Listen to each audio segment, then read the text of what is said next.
Bismillahirrahmanirrahim. Assalamualaikum warahmatullahi wabarakatuh. Oleh Taufik Ishak mengenai apa yang dipikirkan pembunuh Kidam Alvarizki. Dilansir dari Kiblat.net, situs visi investigasi terpercaya, Kidam Alvarizki bukan orang pertama kali yang dibunuh dengan dalih pemberantasan terorisme. Sudah ada ratusan nama lain yang juga mengalami hal yang sama. Jika terduga sebelumnya menerima timah panas atau hantaman benda tumpul, apa yang menimpa Kidam berbeda. Selain mendapatkan tuduhan teroris, dia juga dibunuh dengan sadis.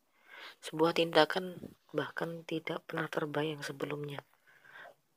Perilaku yang seringnya hanya bisa dilihat di film-film genre horor dengan tema film psikopat, sayatan yang cukup panjang dan dalam, tusukan di dada, kaki, dan leher patah, diperparah dengan tembakan yang diarahkan ke dada hingga menembus punggung. Apakah manusia dengan kondisi kejiwaan yang normal bisa melakukan hal ini? Jelas tidak. Bahkan orang biasa untuk mengimajinasikan pun tidak akan kuat untuk melakukan tindakan semacam itu. Sulit dipercaya jika pelaku dalam keadaan tenang atau stabil. Perlu ada adrenalin dan emosi yang tinggi untuk mampu bertindak demikian. Dr. Nabila Vera Yovita dari klinik Dr.com menyebutkan bahwa orang berperilaku sadis salah satunya bisa muncul pada orang yang sulit mengontrol kemarahan. Orang bisa bertindak sadis ketika apa yang ia rasakan butuh penyaluran, misalnya rasa dendam. Bahkan Dr. Nabila juga menyebutkan bahwa tindakan sadis kemungkinan besar timbul dari orang yang mempunyai gangguan jiwa yang belum terdeteksi. Menurutnya, orang memiliki gangguan jiwa bisa impulsif.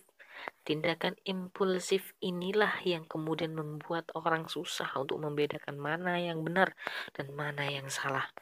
Polisi memang punya hak untuk membela diri. Ia memiliki diskresi untuk melumpuhkan pelaku kejahatan. Tapi yang namanya melumpuhkan tentu bukan mematikan. Melumpuhkan hanya sebatas membuat pelaku kejahatan tidak berkutik, lalu mempermudah polisi untuk meringkusnya. Yang dilakukan polisi pada Kidam sudah sangat melampaui apa yang disebut melumpuhkan. Sebab Kidam sudah dibuat merasakan perihnya disayat, sakitnya ditusuk, dan ditembus peluru hingga meninggal dunia. Saya hingga saat ini masih tidak habis pikir bagaimana pembunuh Kidam melakukan aksinya. Membayangkannya saja tidak kuat. Lalu apa yang ada di benak pembunuh hingga setega itu? Wajar jika sang ibu menangis histeris saat Kidam dimakamkan. Semua ibu pasti hatinya perih saat mengetahui anak tercintanya disayat dengan biadab. Saya juga bukan orang yang tahu menahu soal psikologi, tapi yang sedikit saya ketahui, orang yang membunuh dengan sadis merupakan ciri psikopat. Apakah pembunuh tidak merupakan psikopat? Tentu penelitian mendalam untuk mengungkap hal ini. Dokter harus mengevaluasi bagaimana pola pikiran, perasaan, dan perilaku pelaku.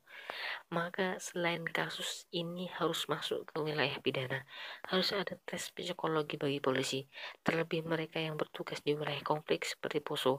Direktur Eksekutif Lembaga Kajian Strategis Kepolisian Indonesia, Lemkapi, Edi Saputra Hasibuan menilai bahwa tes psikologi perlu dilakukan 6 bulan sekali, sebab sangat berbahaya jika polisi yang kondisi psikologisnya kacau lalu bertugas di tengah masyarakat, karena saat emosinya tidak stabil, satu nyawa warga bisa hilang.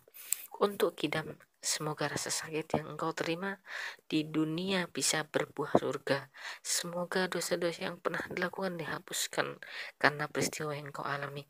Untuk keluarganya, jika ada yang membaca tulisan ini, jangan lelah untuk mencari keadilan dan jangan mau dibungkam dengan apapun. Sekian. Wassalamualaikum warahmatullahi wabarakatuh.